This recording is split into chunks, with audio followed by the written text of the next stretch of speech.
एक समय की बात है। एक हरे भरे और चहल पहल वाले जंगल में रॉबी नाम का एक जिज्ञासु और साहसी खरगोश रहता था।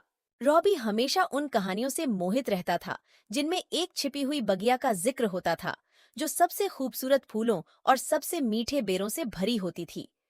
एक सुनहरी सुबह रॉबी ने तय किया कि अब उस जादुई जगह को खोजने जाएगा। रॉबी जंगल के रास्तों पर उछलता कूदता हुआ चला जा रहा था और अनजान हिस्सों की ओर बढ़ चला।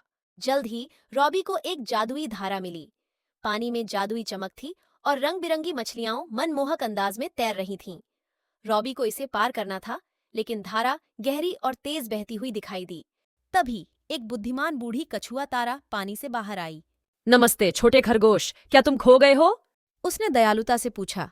नहीं तारा, मैं एक रोमांचक यात्रा पर हूँ, छिपी हुई बगिया को खोजने के लिए। रॉबी ने उत्सुकता से उत्तर दिया। तारा ने कहा, इस धारा को पार करने के लिए तुम्हें मेरी पहेली का उत्तर देना होगा। ऐसा क्या है जिसमें चाबियां होती हैं लेकिन ताले नहीं खोल सकता? रॉबी ने कुछ देर सोचा और फिर उत्साह से बोला, पियानो। सही जवाब। तारा ने प्रभावित होकर कहा। अब तुम पार कर सकते हो। उसने धारा में पत्थरों की एक श्रृंखला की ओर इशारा किया। रॉबी ने आसानी से उन पर उछलते हुए धारा पार कर ली। जैसे जैसे रॉबी आगे बढ़ता गया, जंगल और भी घना और डरावना होता गया। रॉबी का दिल जोर से धड़क रहा था।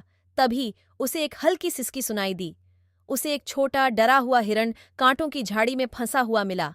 रॉबी ने धीरे धीरे कांटों को कुतरकर हिरण को आजाद कर दिया। धन्यवाद। हिरण ने आभार प्रकट करते हुए कहा, मैं फियोना हूँ। क्या मैं तुम्हारी मदद कर सकती हूँ? मैं छिपी हुई बगिया को ढूंढ रहा हूँ। क्या तुम्हें रास्ता पता है? रॉबी ने पूछा। फियोना ने सिर हिलाया। मेरे पीछे आओ, ये अब दूर नहीं है। फियोना रॉबी को अंधेरे जंगल के पार ले गई और जल्द ही वे एक खूबसूरत बगिया में पहुंच गए। हर रंग के फूल खिले हुए थे और तितलियां हवा में नाच रही थीं। रॉबी की आंखें आश्चर्य से चौड़ी हो गईं। यह वही है, छिपी हुई बगिया। एक अद्भुत दिन बिताने के बाद रॉबी और फियोना ने घर लौटने का फैसला किया।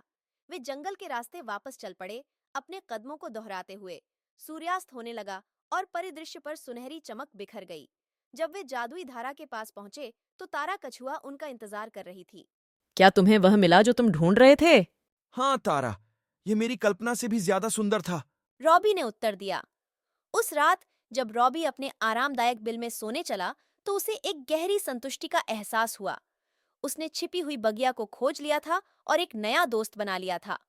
और इस तरह रॉबी खरगोश खुशी खुशी रहने लगा, हमेशा उस जादुई यात्रा को संजोता हुआ जिसने उसे सपनों की बगिया तक पहुंचाया। कहानी पसंद आई हो तो वीडियो को लाइक और शेयर जरूर कर दीजिए और ऐसी नई नई कहानियों के लिए चैनल को सब्सक्राइब करके बेल बटन दबा दीजिएगा। राम राम।